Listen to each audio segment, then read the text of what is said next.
ଏ କଣ ମା ତାରିଣୀ ଜଙ୍ଗଲ ମଧ୍ୟରେ ପଥର ପାଲଟି ଗଲେ। ବହୁ ବର୍ଷ ପୂର୍ବେ କେନ୍ଦୁଝରଗଡ଼ର ରାଜା ଗୋବିନ୍ଦ ଭଞ୍ଜ ଥିଲେ ମା ତାରିଣୀଙ୍କର ପରମ ଭକ୍ତ।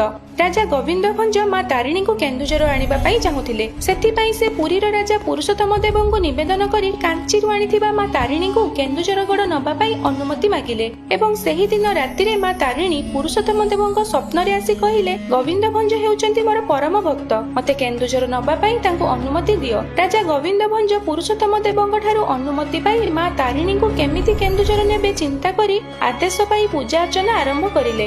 ଏହି ସମୟରେ ମା ଶୂନ୍ୟବାଣୀ ଦେଇ କହିଲେ, ରାଜା ତୁମେ ଘୋଡ଼ାରେ ବସି ଆଗେ ଆଗେ ଯିବ, ମୁଁ ତୁମ ପଛେ ପଛେ ଯିବି। ମୋ ପାଉଁଜିର ଶବ୍ଦ ଶୁଣି ତୁମେ ଜାଣିପାରିବ ମୁଁ ତୁମ ପଛରେ ଆସୁଛି, କିନ୍ତୁ ସର୍ତ୍ତ ତୁମେ ଯଦି ପଛକୁ ବୁଲି ମତେ ଦେଖିବାକୁ ଚେଷ୍ଟା କରିବ ମୁଁ ସେହିଠାରେ ପଥର ପାଲଟି ଯିବି।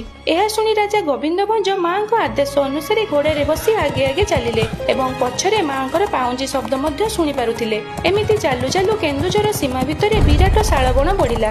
ସେଠାରେ ମା ରାଜାଙ୍କୁ ପରୀକ୍ଷା କରିବା ପାଇଁ ଜାଣି ଜାଣି ଅଟକି ଗଲେ। ମାଙ୍କର ପାଉଁଜି ଶବ୍ଦ ନ ଶୁଣି ପାରିବାରୁ ରାଜା ଅଧୈର୍ଯ୍ୟ ହୋଇ ପଛକୁ ବୁଲି ଚାହିଁଦେଲେ। ମାଙ୍କ ସର୍ତ୍ତ ଅନୁସାରେ ମା ସେହି ଶାଳବଣ ଭିତରେ ପଥର ପାଲଟି ଗଲେ ଏବଂ ସେହିଠାରେ ହିଁ ମା ତାରିଣୀ ରୂପରେ ପୂଜା ପାଇବାକୁ ଲାଗିଲେ।